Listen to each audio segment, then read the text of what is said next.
تاریخ بہادروں کو یاد رکھتی ہے، بزدلوں کو نہیں۔ خلافت عثمانیہ کا سورج ڈوب چکا تھا۔ ترکی کے جنوبی علاقے کہرمان مرش کے ایک بازار میں فرانسیسی جنرل اپنی فتح پر فخر میں جھوم رہا تھا۔ اچانک اس کی نظر کچھ باپردہ ترک خواتین پر پڑی۔ جنرل رکا اور غرور سے بولا، خلافت ختم ہو چکی ہے، اب تم ہمارے ماتحت ہو، اپنے حجاب اتار دو۔ خواتین نے پوری جرت سے انکار کر دیا۔ یہ بات جنرل کو پسند نہ آئی۔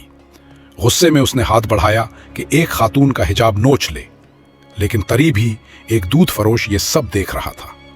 اس کا نام تھا امام سوجو۔ اس کی غیرت ایمانی نے جوش مارا۔ وہ شیر کی طرح لپکا، جنرل کا پستول چھینا اور اسے وہیں زمین پر گرا دیا۔ یہ واقعہ بازار بھر میں پھیل گیا۔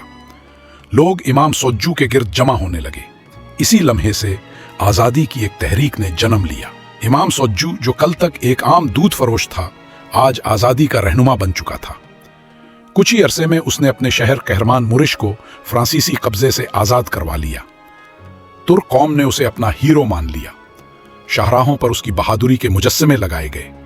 اس کے نام پر جامعہ امام سوجو قائم ہوئی اور بے شمار ادارے، تنظیمیں اور مدارس اس کے نام سے چلنے لگے۔ تاریخ آج بھی اس بہادر دودھ فروش کو یاد کرتی ہے۔